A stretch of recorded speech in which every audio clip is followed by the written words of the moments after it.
नमस्कार दोस्तों, आज जो ये लाइव हम लेके आए हैं, जैसे कल हमने एक टॉपिक जो लाया था कश्मीरी पंडितों का, जो अभी इलेक्शंस जो होने वाले हैं हमारे स्टेट में, जम्मू कश्मीर में। आपको पता ही है कि जो इलेक्शन कमिश्नर ऑफ इंडिया जो है वो आए थे अभी 2-3 दिन पहले श्रीनगर चले गए थे, फिर वो जम्मू आए थे, और जो डिफरेंट पॉलिटिकल पार्टीज यहाँ हैं हमारे रीजनल चाहे नेशनल पार्टीज थी, उनके रिप्रेजेंटेटिव से वो मिले, और जो ग्राउंड रिपोर्टिंग है वो उन्होंने अपनी तरफ से दी इन पॉलिटिकल पार्टीज ने, और वो दिल्ली लेके चले गए हैं। और यही अब समझा जा रहा है कि कभी भी कुछ दिनों में हो सकता है कि अनाउंस हो जम्मू कश्मीर में ये 2-3 महीने के अंदर इलेक्शंस होने जा रहे हैं। तो इसी संबंध में कश्मीरी पंडितों का क्या रोल रहेगा, जैसे कि आपको पता है कि जो पीछे इलेक्शंस जो हो गए थे उनमें कश्मीरी पंडितों ने बड़े जोशो खरोश से हिस्सा लिया था, और जो 2%, 3%, 4% वोटिंग होती थी वो 40 to 50% के आसपास पहुंच गई है। तो इसी संबंध में आज हमारे बीच में मेहमान जो हैं उनका नाम है श्री प्यारेलाल पंडिता जी। ये चेयरमैन है जो कश्मीरी विस्थापित जिला है, विंग जो है डीपीएपी की। प्यारेलाल जी, आपका बहुत बहुत स्वागत है हमारा इस शो कश्मीर डायलॉग में। धन्यवाद। हम बड़े आपके आभारी हैं कि आपने इस काबिल समझा कि थोड़ा सा अपने ख्यालात जाहिर करने का मौका दिया, इसलिए बहुत धन्यवाद करते हैं आपका और आपकी चैनल का। और मजीद प्यारेलाल जी, आगे बढ़ने से पहले मैं अपने दर्शकों को ये जरूर रिक्वेस्ट करूंगा कि हमारी ये जो चैनल है इसमें आप फॉलो कीजिए इस चैनल को, क्योंकि बहुत सारे आगे आपको हमारे से जो डिबेट्स मिलने वाले हैं, साथ ही लाइक भी कीजिए और कमेंट भी कीजिए। तो प्यारेलाल जी, जैसा कि मैंने पहले ही कहा कि कश्मीरी विस्थापित समाज का अब रोल क्या रहेगा आगे इलेक्शंस में, क्योंकि बहुत जगहों पे जो है कश्मीरी पंडितों का एक जबरदस्त इफेक्ट पड़ता है उस कॉन्स्टिट्यूएंसी पे। हमारे जो कश्मीरी पंडित के जो वोट्स हैं, पीछे जैसे देखा गया है कि एम्फार्मों की परेशानी थी और अभी वो भी खत्म हो गई है, अभी अपडेट भी हो रहा है, नए लोगों के जो 18+ बच्चे हो गए हैं उनके भी वोट अपडेट हो रहे हैं। ऑल ओवर इंडिया वो चल रहा है वो प्रोसेस। तो कश्मीरी पंडित का अभी क्या रोल रहेगा, और आपको क्या लग रहा है कि ये जो आने वाले इलेक्शंस हैं कश्मीरी पंडित का इफेक्ट क्या रहेगा? देखिए सर, मैं इस ज़मन में एक बात कहना चाहता हूं कि जब तक ना हमें पॉलिटिकल शेयर करेंगे पॉलिटिक्स में कश्मीरी पंडित, क्योंकि 34 साल हमने देखे, और 34 साल में मुबारक देता हूं उन हमारे म्यूनिसिपल कमेटी के मेंबरों को, पंचायत मेंबरों को, म्यूनिसिपलिटी काउंसिल के चेयरमैनों को, डीडीसी, चाहे वो नॉमिनेशन पर सिलेक्ट हो गए या कुछ, मगर दाद देता हूं कि इतने क्रूशल स्टेज में जो कश्मीरी पंडितों ने अपनी कम्युनिटी को इंट्रोड्यूस करने के लिए मेजॉरिटी हलकों में इलेक्टेड या सिलेक्टेड बेस पर काम किया, वो काबिल जिक्र है। और उसमें हमारे मायानाज भाई विजय रैना का नाम सरफहरिस्त है, जिन्होंने उस क्रूशल वक्त में इतना काम किया कि मेजॉरिटी कम्युनिटी का दिल जीता। क्योंकि हम बार बार देखते हैं सोशल मीडिया आजकल छुपा नहीं रहता है, तो इसमें दाद देना पड़ेगा कि जो हमारा इंटरएक्शन आपके जरिए हर एक पंचायत में, म्यूनिसिपलिटी एरिया में, और मुझे नहीं लगता है कि उन्होंने हमें दुश्मन समझा, भाईचारे में काम किया आपने। और मेरे ख्याल से जो उनके मेंबर उधर सिलेक्टेड थे, इलेक्टेड थे, उनसे ज्यादा काम और उनसे ज्यादा तनदेही से आपने काम करवाया उनके इलाकों का।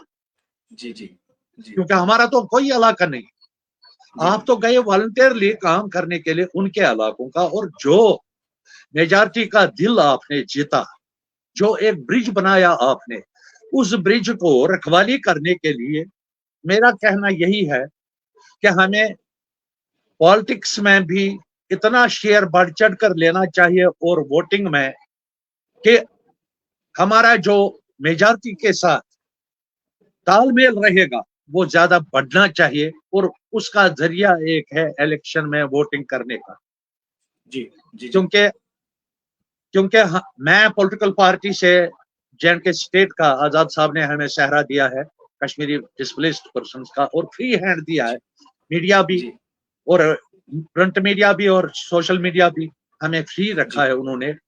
हमें किसी की मदद की जरूरत नहीं पड़ती है, नहीं, हमको हम फ्री देखते रखा है हैं आजाद वक्तन साहब। फवक्तन आपके जो है वो प्रेस रिलीज हम देखते रहते हैं, और आपका जो अभी कश्मीर में मैंने दौरा भी देखा था, आप कश्मीर भी चले गए थे अपनी टीम के साथ। और हमें फ्री हैंड दिया है हर जगह बात करने का। जी और हमने जब से ज्वाइन किया, जब से आजाद साहब ने अपनी पार्टी बनाई, तब से हम कॉमनली काम करते रहे, और हमने मेजॉरिटी को भी उतना ही तरजीह दी जितनी अपनी कम्युनिटी को। और खास करके हमने हर वक्त वक्तन फवक्तन प्रेस रिलीज के जरिए, सोशल मीडिया के जरिए, जहां भी बात चली, कोशिश की अपनी कम्युनिटी की प्रॉब्लम्स हाईलाइट करने की। और मुझे लगता है कि हम बहुत हद तक कामयाब रहे हैं। जो भी हमने अपीलें की या डिमांड की और कमिश्नर सेक्रेटरीज के पास गए वगैरह, कि हमें कहीं इनकार नहीं हुआ, मगर वो जाती तौर आजाद साहब के नाम से हुआ। जब भी हम सेक्रेटरीट में जाते हैं तो आजाद साहब का नाम सुनते हैं, हमें फ्री एंट्री मिलती है। आपको अच्छा वहां से और रिस्पांस मिल रहा मुझे है। ये तो जी जी, मुझे तो रिस्पांस मिल रहा है। ये जी जी जी बहुत अच्छा मिल रहा है। तो मुझे यही बात बताइए और कि जो मुझे कश्मीरी पंडित है, हाँ आपकी जो पार्टी है, जो डीपीएपी है, आजाद साहब की पार्टी, जी तो पार्टी जी में जी आपकी तो बात चल रही है, जिस हिसाब से कश्मीरी विस्थापित समाज उसमें काम कर रहा है, आप जैसे जो लीडर्स हैं, तो क्या आपको लग रहा है कि कहीं जो आगे इलेक्शंस आने वाले हैं कश्मीरी पंडितों के लिए, जो आपका मैनिफेस्टो होगा, और क्या कश्मीरी पंडितों को कहीं टिकट मिलेगी? जी, इस बारे में मैं यही कहना चाहता हूँ। हमने आज तक दूसरी बार भी पिछले हफ्ते रिक्वेस्ट किया आजाद साहब को कि हमें पॉलिटिकल लेवल पर कश्मीरी हिंदू बेल्ट जहां ज्यादा वोटर्स हैं वहां पर पॉलिटिकल रिजर्वेशन 1 सीट या 2 सीटें दे दीजिए अपनी पार्टी जी की तरफ से। जी और जी आजाद साहब को अभी फैसला करना है इलेक्शन के बारे में, क्योंकि अभी पूरा फैसला हमारा इलेक्शन के बारे में नहीं हुआ। जब तक ना जी election commission of India declare करेगा इलेक्शन, तो तब हमारा डिसीजन देखते हैं। आजाद साहब ने एश्योरेंस दी है कि इस बारे में सोचेंगे। और आपकी वसातत से मैं हर एक पॉलिटिकल पार्टी को, जैसे तलाशी साहब अभी आएंगे, उससे भी मैं अपील करता हूं आपकी चैनल के माध्यम से कि भाई आपको डॉक्टर के साहब के साथ दायां और बायां हाथ मिलाकर है, जो मैं देखता हूं सोशल मीडिया में। तो आप जी अपने तरीके से उसको भी अपील कीजिए कि भाई हमें 1 सीट कहीं पॉलिटिकल रिजर्वेशन दीजिए। क्योंकि हम्म ये कहना तो मुश्किल है, मगर मैं कहूंगा जरूर, क्योंकि हमें हम्म, तजुर्बा हुआ जो नॉमिनेशन पर हमें एमएलसीज मिले, जी उनका योगदान मेरे ख्याल से आपको मेरे से ज्यादा बेहतर पता है कि जी उन्होंने जी कम्युनिटी के लिए क्या योगदान दिया। उसमें हम्म मैं एग्जांपल बताता हूं, जब पीएम एम्प्लॉइज की किलिंग्स हो गई तो वो प्रोटेस्ट पर बैठे, और क्या ड्रामा किया डॉक्टर निर्मल सिंह के साथ, एक पार्टी बनाई, सारा कश्मीर का दौरा किया बीजेपी के खर्चे पर, और उसके बाद उन्होंने ये कहा कि हमने रिकमेंडेशन भेज दी। मुझे बताइए रैना साहब कि वो रिकमेंडेशन आज तक कहां गई पीएम पैकेज एम्प्लॉइज के लिए, जो हम्म। वो 5 लाख 4 लाख खर्च करके आए। तो उसमें मुझे मुझे एक बताइए बात वो बताइए कि रिकमेंडेशन। जैसे पॉलिटिकल रिजर्वेशन आप बता रहे हैं, तो सेंट्रल गवर्नमेंट ने कश्मीरी पंडितों के लिए 2 सीटें, एक लेडी के लिए और एक जेंट्स के लिए, वो ऑलरेडी जो है नॉमिनेट की हुई है। तो मैं उसके बारे मैं में तो आप वही क्या कहता कहना चाहेंगे? जी मैं तो वही कहता हूं कि हमारे पास मिसाल है 2 एमएलसीज की, कि उनका योगदान क्या रहा एज एमएलसीज। क्या 2018 के बाद जो एमएलसीज रहे हमारे, जी तो जी क्या उन्होंने 108 रुपए को रुपए हम्म 200 तक हम्म बढ़वाया? क्या उन्होंने रिप्रेजेंटेशन की? क्या हम्म उनकी रिप्रेजेंटेशन कहीं प्रिंट मीडिया, सोशल मीडिया में आई कि भाई हमारे कश्मीरी लोग विस्थापित हैं, 108 रुपए पर गुजारा नहीं हो सकता है, इनका डोमेस्टिक खर्चा, इनका मेडिकल, इनका एजुकेशन, तो इसलिए इनको हम्म बढ़ाइए?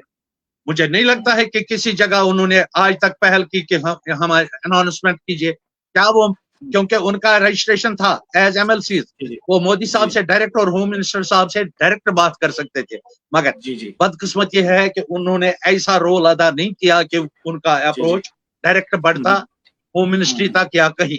वो अपने ही एमएलसी पावर्स के तहत महदूद रहे और उन्होंने कहां कहां पावर्स इस्तेमाल किए वो भगवान बेहतर जानता है। और दूसरी बात, अगर उन्होंने कोई काम किया होता, वो पब्लिक में कोई जलसा मुझे बताए, जब से वो एमएलसी बने थे उन्होंने कोई पब्लिक जलसा किया किसी कैंप में या नॉन कैंप में? पब्लिक जलसा ओपनली हमारी जगती में क्या है, जो भी केडीडी है कुछ भी है, क्योंकि रूलिंग पार्टी है, हम उनका इज्जत करते हैं मोदी साहब की वजह से, रूलिंग पार्टी है, वो कुछ भी करवा सकते थे, मगर बदकिस्मती से उन्होंने एक ऑफिस लिया है जगती में, वहां तक की महदूद वही लोग, वही चंद लोग, और मैं गिनकर बताऊंगा उंगलियों पर कौन कौन लोग उनको उधर होते हैं। प्यारेलाल जी बहुत अच्छी बात है, और भी हम आगे इस चर्चा को ले चलेंगे। हमारे बीच में उमेश तलाशी जी जुड़ चुके हैं, जो कि स्पोक्स पर्सन है हमारे जो जम्मू कश्मीर नेशनल कॉन्फ्रेंस है। उमेश जी, आपका बहुत बहुत स्वागत है हमारे इस चैनल द कश्मीर डायलॉग में। और मेरी तरफ से भी उमेश जी को नमस्कार, क्योंकि हम बेगाने हैं और अनजाने हैं एक दूसरे से, आज आपकी मेहरबानी से हम एक दूसरे के सामने आ रहे हैं। तलाश साहब का हम धन्यवाद करते हैं कि आज इन्होंने जहमत उठाई। जी मैं सीधा तलाशी साहब के पास ही जाता हूँ। तलाशी साहब, अभी हम प्यारेलाल जी से बात कर रहे थे कि जो कश्मीरी जो अभी इलेक्शंस होने वाले हैं, आगे आने वाले हैं, अभी जो इलेक्शन कमिश्नर ऑफ इंडिया वो भी आए थे, वो पॉलिटिकल पार्टी से जम्मू कश्मीर में मिले, उनसे जो भी राय है वो लेके चले गए हैं दिल्ली में, और एक्सपेक्टेशन यही है कि शायद 2-3 महीनों के अंदर शायद जम्मू कश्मीर में हम इलेक्शंस देखेंगे। और इसमें जो कश्मीरी पंडितों का, जो आपको पता ही है कि पिछले 34 साल से, क्योंकि आप एक कश्मीरी पंडित खुद हैं और आपने खुद देखा हुआ है कि क्या सिचुएशन है कश्मीरी पंडितों की, तो अभी उनका क्या रोल होगा, और जो पॉलिटिकल पार्टीज उनको कैसे ऑन बोर्ड लेंगी, जितनी भी हमारी पॉलिटिकल पार्टीज है, चाहे वो उनका अपना मैनिफेस्टो है उनके साथ, या उनको टिकट से रिलेटेड, आपका क्या कहना है कि इन जो कश्मीरी पंडितों का जो ये दुख और दर्द है, और जो कहीं ना कहीं वो अपने आप को अलग फील कर रहे हैं, कैसे उनको आप अपनी पार्टी की तरफ से क्या आप उनके लिए सोच रहे हैं? देखिए विजय जी, आवाज क्लियर है? बिल्कुल आवाज क्लियर है। ओके, शुक्रिया बहुत बहुत। तो पहले मुझे यहाँ पे बुलाने के लिए, और पंडिता साहब आपको भी नमस्कार, आपसे बात हो रही है, बहुत बहुत शुक्रिया आपका। खैर, जो आपने सवाल मुझसे पूछा कि आने वाले इलेक्शंस हैं, इलेक्शंस तो मैं कहूँगा इलेक्शन कमीशन आए, दैट्स अ वेलकम स्टेप, लेकिन जब नोटिफिकेशन निकलेगी इलेक्शन की तो तभी हमको लगेगा कि इलेक्शंस होने वाले हैं। जहां तक आपने बात की हमारे कश्मीरी पंडित समुदाय की, मेरा थोड़ा सा ख्याल डिफरेंट है। मे बी ये कंट्रोवर्शियल भी बन जाता है, बट मैं बिल्कुल साफ बात करता हूँ। आप कहते हैं कि कश्मीरी पंडित को सियासी जमातें कहाँ देखती हैं, उससे पहले ये समझने की जरूरत है कि कश्मीरी पंडित खुद को कहाँ देखता है। जहां तक मैंने एनालिसिस किया है, जहां तक मैं अभी सियासी सफर में पर्सनली जहां तक जानता हूँ, मैं खुद एक कश्मीरी पंडित हूँ, मुझे लगता है कि हमारी कम्युनिटी एक पढ़ी लिखी कम्युनिटी, एक इंटेलेक्चुअल कम्युनिटी जिसको लोग फॉलो करते हैं, आज एक डायरेक्शनलेस कम्युनिटी बन गई है, एक विजनलेस कम्युनिटी है। हमारी कम्युनिटी को पता ही नहीं है कि करना क्या है, हमारे हक और हकूक क्या है। देखिए, सवाल ये नहीं है कि सियासी जमातें उनको कहाँ देखती हैं, सवाल ये है कि वो खुद को कहाँ देखते हैं। एज अ कश्मीरी पंडित मैं भी विक्टिम हूँ 1990 का, आप भी हैं, पंडिता साहब भी हैं, और हमारे लाखों लोग विक्टिम हैं। लेकिन मुझे कहीं ना कहीं लगता है कि वो चीज कहीं ना कहीं डाइल्यूट हो गई है, उस चीज के बारे में कोई बात नहीं करता। देखिए, आप अगर देखेंगे कश्मीरी पंडित को ही लेके चलिए, आप 10 लोग रिहैबिलिटेशन की बात करते हैं, 10 लोग होमलैंड की बात करते हैं, 10 लोग कहते हैं हमारा यहीं पे रिलीफ और पैकेजेस बढ़ाइए, 10 लोग नौकरियों की बात करते हैं। जब तक एक सिंगल पॉइंट एजेंडा पे कश्मीरी पंडित कौम नहीं आएगी, तब तक कोई उनका हित नहीं होने वाला। बिल्कुल। देखिए, मैं नहीं कहता हूं कि आप, देखिए मैं एक नेशनल कॉन्फ्रेंस, एक सियासी जमात से हूँ, पंडिता साहब एक अलग सियासी जमात से हैं। जी जी।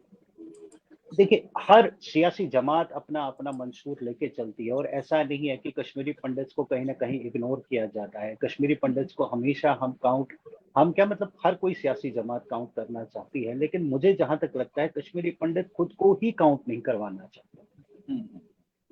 तो एक जो विजनलेस कम्युनिटी है, आई थिंक पहले इनको खुद एक मंथन करने की जरूरत है कि हम चाहते क्या हैं। आप अगर मैं मतलब जैसे मिलता रहता हूँ कश्मीरी पंडित, अपने समुदाय से मिलता रहता हूँ, अपने लोगों से मिलता रहता हूँ। अगर मैं 10 ग्रुप से 10 डेलीगेशन से मिलता हूँ, 10 डेलीगेशन की 10 अलग अलग डिमांड है, तो कंसेंसस कहाँ बना? बिल्कुल कहीं नहीं है। देखिए तो कंसेंसस आपका कहीं कहना नहीं यह है। है कि कश्मीरी पंडित जो है बिल्कुल असमंजस में है, वो कंफ्यूज्ड है टोटली। कंफ्यूज्ड भी हैं और कहीं ना कहीं मुझे लगता है अब नाउम्मीद भी है। दो चीजें हैं, हम्म, कंफ्यूज हम्म, भी है, नाउम्मीद भी है, क्योंकि उनको जिस जमात से जिस जिस सरकार से उम्मीदें थी पहली टर्म में, हम्म, दूसरी टर्म में, वो हम्म, उनकी एक्सपेक्टेशंस कहीं ना कहीं पूरी नहीं हुई। आई थिंक अब वो हम्म, बिल्कुल ही ना वो एक एक लीस्ट इंटरेस्टेड कॉम रह चुकी है इस चीज में। ठीक है, वो हम्म, वोट डालते हैं, हम्म। लेकिन मैं इस चीज से सहमत नहीं। देखिए, आपको अपना हक लेने के लिए अपनी आपके बात रखनी चाहिए। नेटवर्क का मैं कोई बड़ा इशू आ रहा है, थोड़ी सी आवाज आपकी कट हो रही है जी। आवाज आ रही है आपकी? आवाज है, हाँ क्लियर है? थोड़ी कट रही थी, थोड़ी क्रैक हो रही थी, अब आ रही है ठीक जी। अभी ठीक है। मैं आपको एक बड़ी छोटी हाँ सी अब एग्जांपल देता हूँ। अभी लोकसभा चुनाव हुए, जी जी जो कश्मीरी पंडित अपने जी। समुदाय की बात करते हैं, एक हमने देखा एक कश्मीरी पंडित हम्म, कैंडिडेट भी खड़ा था लोकसभा चुनाव में। जी। मैं खुद एक हम्म, ऑब्जर्वर रह चुका हूँ अनंतनाग में, साउथ कश्मीर में, खुद एक ऑब्जर्वर। आप खुद सोचिए, कश्मीरी पंडितों ने उसको वोट नहीं डाला। जी तो बिल्कुल। जब तक एक यूनिटी का, जब तक एक एक साथ मिलन का एक एक बात नहीं आएगी, एक एजेंडा क्लियर नहीं होगा, एक विजन क्लियर नहीं होगा, तब तक मुझे लगता है कि ना तो कोई बेनिफिट होने वाला है और ना ही कोई हम्म, गोल अचीव होने वाला है। हम्म, तो आपका बिल्कुल ये जो आपने बातें बताई कि रियलिटी में जो है कि कश्मीरी पंडित जैसे आपने 10 एक चीज मांग रहे हैं, 10 दूसरी चीज मांग रहे हैं, तो कोई एक रियलिस्टिक गोल हमारे पास नहीं है। तो आपको क्या लग रहा है, क्या इस वजह से कहीं ना कहीं जो ये कश्मीरी पंडित को नॉन सीरियसनेस की वजह से ही इसको फिर बहुत सारी चीजों का जो बहुत सारे बेनिफिट्स इनको मिलने चाहिए थे, नहीं मिल पा रहे हैं रियलिटी में ग्राउंड पे? एब्सोल्युटली। आप देखिए ना, आप आपको बड़ी सिंपल सी बात बताता हूँ। कुछ साल पहले यहाँ डिलिमिटेशन कमीशन आया, जब यहाँ डिलिमिटेशन हुई तो हम्म, कश्मीरी पंडित्स के कुछ ग्रुप्स गए मिलने। दिल्ली के ग्रुप अलग ही एजेंडा लेके गए, जम्मू के ग्रुप अलग ही एजेंडा लेके गए। तो आप बताइए कौन सीरियस लेगा इस चीज को? आपका बिल्कुल। जब तक क्लियरिटी नहीं है, आपको चाहिए क्या? आप एक फोर्स हैं, चाहे छोटी सी हम्म, फोर्स है मगर एक फोर्स है, लेकिन आप इकट्ठे हम्म, होकर अगर स्ट्राइक करेंगे तो आपकी आवाज सुनी जाएगी। जब आप बिल्कुल। खुद ही एक दूसरे के साथ नहीं है तो आपको सीरियसली कौन हम्म, लेगा? सही बात है। उमेश जी, जैसा मैंने देखा हुआ है कि क्योंकि बचपन से हम नेशनल कॉन्फ्रेंस को देखते आ रहे हैं, कहीं ना कहीं हमेशा उनकी रिप्रेजेंटेशन एक कश्मीरी पंडित हमेशा रहा है रिप्रेजेंटेटिव, चाहे मिनिस्ट्री हो चाहे एमएलसीज हो। तो कहीं ना कहीं हमेशा जब भी सरकारें आई हैं, उन्होंने हमेशा रिप्रेजेंटेशन एक कश्मीरी पंडित को दिया हुआ है। तो अभी आपको क्या लग रहा है कि कश्मीरी पंडितों की जो आपकी कश्मीरी पंडितों की एक टीम जो है आपकी, वो किस हिसाब से काम कर रही है? और क्या मैनिफेस्टो जो आगे आपका आने वाला है, क्या कश्मीरी पंडितों के लिए कुछ सोचेगी नेशनल कॉन्फ्रेंस? हमने, अगर आप ने देखा होगा रैना साहब, हमने अपना मैनिफेस्टो का एक कैंपेन चलाया था, जिसमें हमने बड़ा ओपन रखा था कि आप हमारे मैनिफेस्टो के लिए अपने सुझाव दीजिए। That was open to all, that was open to Kashmir, that was open to Jammu, that was open to Kashmiri pandits, सबके लिए। और डेफिनेटली मैनिफेस्टो में इंक्लूड हैं कश्मीरी पंडित्स के जो मसले मसाइल हैं, इंक्लूड हैं वो। तो इसमें कोई दो राय नहीं है। मैं इस जमात के साथ जुड़ा हूँ काफी सालों से। डेफिनेटली कश्मीरी पंडितों की रिप्रेजेंटेशन, कश्मीरी पंडितों की प्रॉब्लम्स को बिल्कुल कंसिडरेशन में लिया जा रहा है। और डेफिनेटली जब मैनिफेस्टो रिलीज होगा, आप बिल्कुल बिलखसूस देखेंगे कि कश्मीरी पंडितों का जो तो प्रॉब्लम्स, क्या हम इश्यूज आगे को ये लेके हम जरूर देखेंगे कि हमारे उमेश उमेश जी जो हैं हमारे आगे कंटेस्ट करने वाले हैं इलेक्शन कश्मीर से? देखिए, ये अभी तो इस चीज़ पे तो बात करना अभी तो बनता नहीं है। फिलहाल तो इलेक्शंस ही 10 साल से हम वेट कर रहे हैं। जब इलेक्शंस होंगे तब बात करेंगे, अभी तो इलेक्शंस ही नहीं है। तो आपकी क्या मैसेज रहेगी? जैसे अभी आपने बहुत सारी ये बातें बताई और बहुत अच्छी जो आपने सटीक बातें बताई कि कहाँ पर हम किन-किन जगहों पर हम लैग कर रहे हैं। तो आपकी क्या एक मैसेज रहेगी कश्मीरी पंडितों को जो इंटेलेक्चुअल आपने ऑलरेडी बताया है? देखिए, बड़ा पॉलिटिकली। क्लियर सा मैसेज है। देखिए, पॉलिटिकली बड़ा क्लियर सा मैसेज है। मैं कश्मीरी पंडित समुदाय से ये गुज़ारिश करूँगा कि कोशिश कीजिए कि एक यूनिसन एक सिंगल फोर्स, मैं नहीं कहता आप मुझे फॉलो कीजिए, मैं नहीं कहता आप पंडिता साहब को फॉलो कीजिए, मैं नहीं कहता आप रैना साहब को फॉलो कीजिए। आप एक सिंगल पॉइंट एजेंडा बनाइए, जिस मर्जी को फॉलो कीजिए, जिस सियासी जमात को फॉलो करना है करिए, लेकिन शिद्दत से करिए। आपने अगर अभी लोकसभा के इलेक्शंस देखे होंगे, इसमें भी कश्मीरी पंडितों के वोट स्कैटर्ड, फ्रैक्चर्ड, 10 वोट इधर, 50 इधर, 100 इधर। अगर आपको लगता है कि आपकी प्रॉब्लम्स हैं, आपकी प्रॉब्लम्स को सॉल्यूशन चाहिए, तो एक सिंगल पॉइंट एजेंडा, एक सिंगल पॉइंट बनाइए कि आपको किस दिशा में जाना तो है, उमेश जी, दिशाहीन आपके है। हिसाब से ये सिंगल पॉइंट जो है, ये क्या हो सकता है जो कुछ पॉइंट्स आप कह रहे हैं? कुछ हो सकता व्हाटएवर है उनमें? प्रॉब्लम्स जो है, मतलब देखिए, ये तो समुदाय को पता है। जैसे कोई रिहैबिलिटेशन की बात करता है, कोई इंक्रीज इन देयर हुँ, जो हुँ, मंथली रेन्यूमरेशन आ रहा है, ये आ रहा है, उसकी बात करते हुँ, हैं। कोई हुँ, नौकरियों की बात हुँ, करता है, कोई किसी चीज की हुँ, बात करता है। आप बैठिए ना, आप सब लोग एक साथ बैठ के एक एजेंडा बनाइए, कॉमन एजेंडा बनाइए, उस चीज को मिलके परस्यू करिए। देखिए, अलग अलग परस्यू करने से कुछ नहीं होने वाला है, कोई हुँ, सीरियसली हुँ, नहीं हुँ, लेने हुँ, वाला है। अलग अलग आप 10 लोग एक जगह हुँ, जाते हैं, पीछे 5 लोग आके उन्हीं 10 लोगों की बात काटते हैं। सो एक मजाक का विषय बिल्कुल। बन के मत रहिए। हाँ, हाँ, सही बात है। सही बात बताई आपने। तो मैं इसी बात को उमेश जी पंडिता साहब जो ऑलरेडी उन्होंने बताया, उन्हीं को मैं ये पूछना चाहता हूँ कि क्या मैं जैसे उमेश जी ने ये बातें कुछ बताई, इसमें आप क्या जोड़ना चाहते हैं और क्या आपको लग रहा है कि कश्मीरी पंडित की जो ये समस्या है, उनका इन्होंने समाधान बताया कि हम अलग-अलग रास्तों पे हैं, कहाँ छेस गाँव रमुत। तो कैसे इसको हम टैकल करें ताकि जो ये पॉलिटिकल पार्टीज भी कश्मीरी पंडित को सीरियसली लें? इसमें सर मैं एक तीखी बात कहना चाहता हूं कि 90 में जब हम पलायन कर गए जेनोसाइड की वजह से या किसी कारण से या भागना पड़ा, तो 1930 से यहाँ कश्मीरी पंडितों की संस्थाएं थी। बिला शक उन्होंने 90 में हमें अपने प्लेटफॉर्म से सहारा दिया, मगर बदकिस्मती से जी। जो असली सफर है 90 के बाद, उन्होंने वो प्लेटफॉर्म नहीं छोड़े। उन्होंने 90 के बाद जो सफरर्स हैं उनको कोई प्लेटफॉर्म में आने नहीं दिया। मैं ये अपनी सजेशन बोल रहा हूँ जी, कि जी, जिससे हमें गैप हो गई, जिससे हमें गैप हो गई। देखिए, मैं तलाश साहब मत बुरा मानेंगे, मैं कैंप में रहता हूँ, मिश्री वाला से आकर के जगती, मैं कैंप का निवासी। इसमें इसमें बुरा मानने वाली बात नहीं है, हम बुरा सब मानने वाला कैंपों में नहीं रह नहीं चुके नहीं हैं। नहीं नहीं, मैं कहता हूँ, क्योंकि ये मत समझिए कि ये डिफरेंस कर रहा है, डिफरेंस की बात नहीं है, मैं एक फीलिंग बता रहा हूँ। कभी भी इन मंजे हुए प्लेटफॉर्म ने कैंप वासियों को अपने प्लेटफॉर्म के साथ मिलने नहीं दिया। पता नहीं आप इसमें समझेंगे क्या, वो मुझे पता नहीं है। और नहीं, नतीजा रहा जो मंजे जो मंजे जो हुए प्लेटफॉर्म्स ने समझा नहीं। मैं जरा इसको विस्तार से हाँ बताइए। हाँ हाँ मंजे हाँ, हुए मैं बताता हूँ। प्लेटफॉर्म्स ने। हमारा जी, जी। हमारा जो 90 के बाद प्लेटफॉर्म है, 90 के बाद जो सफरर्स हैं, वो प्री 90 वालों ने संभाले, और 90 के बाद जो पोस्ट 90 सफरर्स हैं उनको कोई प्लेटफॉर्म में गुंजाइश नहीं देती। वही तो नतीजा मैं कह रहा रहा हूँ। जो उन हाँ हाँ वही मैं तो सीधा कह रहा हूँ। आपने सियासी रंग में तरीके से कहा, पर्दा डाल के, मगर मैं तो अनपढ़ हूँ, थोड़ा सा मैं क्लियर ही कहता हूँ कि अगर उन्होंने जो 90 के बाद सफरर्स होते उनको प्लेटफॉर्म में आने दिया होता, तो हमारी फीलिंग्स को वो फील करते। मगर मुझे लगता है कि आज तक उन्होंने फील नहीं किया और अपने प्लेटफॉर्मों को सजाते रहे।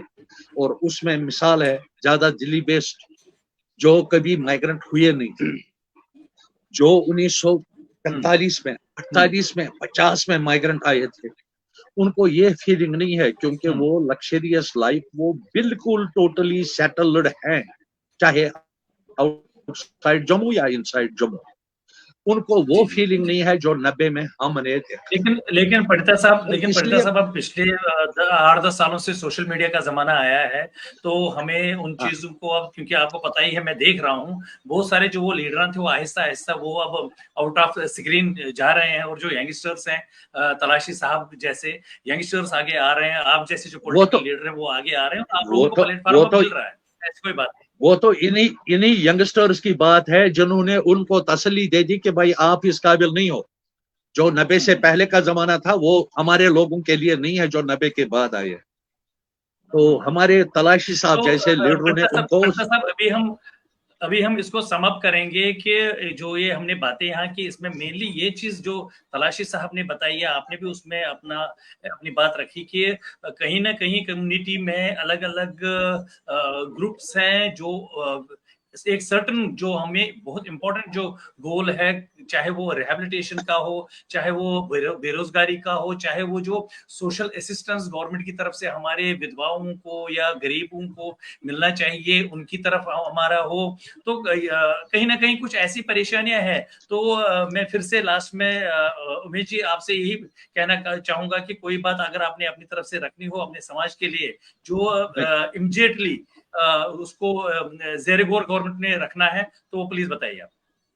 पहले मैं उमेश जी से एक सेकंड उमेश जी, एक सेकंड पहले मैं उमेश जी से, क्योंकि इन्होंने वो क्वेश्चन नहीं सुना जो मेरा सवाल था पहले, कि उमेश जी से मैं हाथ जोड़कर अपील करता हूं कि आप एक पॉलिटिकल पार्टी से वाबस्ता हैं, मेहरबानी करके एक पॉलिटिकल सीट कश्मीरी पंडित के लिए रिजर्व रखवाइए डॉक्टर साहब से, क्योंकि आप दाएं हाथ भी और बाएं हाथ भी डॉक्टर साहब के।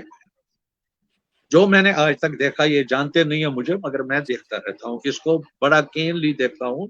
जब भी ये डिबेट में आते हैं या कहीं भी कोई काम करते हैं तो मैं दिल से इनको मदद करता हूँ।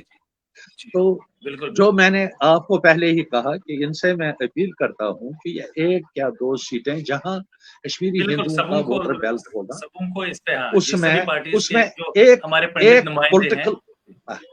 Political seat रखवाइए, political reservation. बिल्कुल उसमें आप तलाशी साहब खुद गौर करेगा।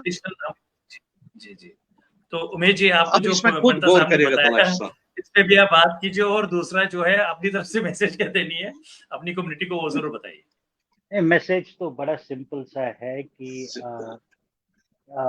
फॉलोअर मत बनिए, लीडर बनिए। फॉलोअर बनने से कुछ नहीं होगा, एक साथ हो जाइए। देखिए political differences aside, at the end of the day हम सब सफरर्स रह चुके हैं।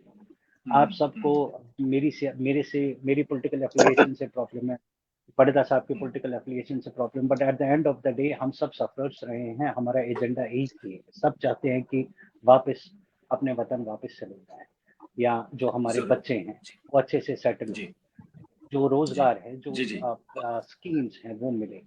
एक साथ जुड़िए, कोशिश करिए, सब एक प्लेटफॉर्म पे बात करिए, अपने अपने तरीके से अपने अपने विजन को शेयर कीजिए और एक कॉमन इशू को परस्यू कीजिए। उसमें हम सब लोग आपके साथ हैं। देखिए हम सियासी जमात के लोग हैं, हमारे से जितना परस्यू हो पाएगा हम करेंगे, लेकिन तभी कर पाएंगे जब आप मिलजुल के एक चीज पे कंसेंसस बनाएंगे। ये बिखरना मजाक बनता है हमारा, हाईजैक मत होइए। देखिए कोई एसी रूम में बैठ के, ये पंडिता साहब ने कहा मैं जगती में रहता हूँ, सर हमने भी सफरिंग्स देखी है, हमें भी पता है क्या सफरिंग्स हैं, लेकिन कोई जाके दिल्ली में एसी रूम में बैठ के इनको वहां से डिक्टेट करेगा टर्म्स, और ये ब्लाइंडली उस चीज को इनके बच्चे फॉलो करेंगे, रैलियां निकालेंगे, बाइकों पे निकलेंगे, वो दिल्ली में बैठ के इनको लेक्चरिंग करेंगे। उस चीज पे मत जाइए, अपने हक की बात करना सीखिए, इकट्ठे हो जाइए। सफरिंग्स आपने देखी है, इनका हल भी आप ही निकालिए, दिल्ली वाला कुछ नहीं करेगा आपके लिए। जी तलाशी साहब ने बहुत अच्छी मैसेज दी है। मैं चाहूंगा कि पैरेलल जी आपने कुछ ऐड करना हो तो प्लीज। मेरा भी तलाशी साहब की जबान से मैं खींच कर लूंगा वापस ये चोरी करके लफ्ज जो इन्होंने कहा कि भाई अपनी टांगों पर खड़े हो जाए और यूनाइटेड हो जाइए, खास करके जम्मू लेवल पर। मैं क्लियरली बोलता हूँ जम्मू लेवल पर, और मैं कैंप वालों को ज्यादा इस्ता करता हूं कि यूनाइट हो जाइए, अगर आपको अपना हक ढूंढना है, पहले यूनिटी चाहिए। ये मेरी तरफ से हर एक को हाथ जोड़कर अपील और मैसेज। बिल्कुल, बिल्कुल, आप दोनों का मैं तहे दिल से धन्यवाद करता हूँ और लास्ट में यही कहना चाहूँगा कि मुझे लग रहा है कि पिछले 34 सालों से हम दर-बदर की ठोकरें खा रहे हैं और अगले हो सकता है 20 साल, 30 साल कुछ उम्मीदें हमें किसी से नहीं हैं अभी तक कि क्या हम घर वापसी हमारी होगी।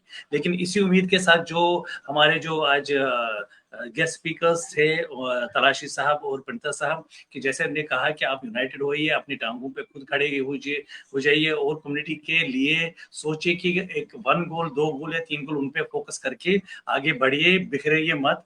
इसी बातों के साथ मैं आप दोनों का तहे दिल से शुक्रिया अदा करता हूँ। मैं राणा साहब एक चीज ऐड करूंगा। जी, जी, मैं फिर से ज़रूर। कहूंगा, मैंने पहले भी कहा था, मैं फिर से कहूंगा। जी, मैं कश्मीरी पंडित समुदाय को फिर से एक बार ना गुजारिश ही कह लो, मैं गुजारिश ही कर सकता हूँ। आपको जी, बीजेपी के साथ रहना है, आपको नेशनल कॉन्फ्रेंस के साथ रहना है, आपको आजाद साहब की पार्टी के साथ रहना है, आपको किसी और कांग्रेस के साथ रहना है, अपना आइडियोलॉजी, अपना विजन क्लियर करें। हुँ, अपने आप को ना एक एक एक क्लियर वे में ले जाइए। हुँ, जब तक आप फ्रेगमेंटेड है, जब तक आप डिवाइडेड है, तब तक कुछ भला नहीं होने वाला। नहीं होने वाला। बिल्कुल, बिल्कुल, तब तक कुछ भी ये भला मुझ नहीं होने वाला है। ये जो तलाशी साहब ने लास्ट में क्लोजिंग स्टेटमेंट दिया है, आप सबों का तहे दिल से मैं धन्यवाद करता हूँ। बहुत-बहुत शुक्रिया। नमस्कार। बहुत बहुत थैंक धन्यवाद। यू।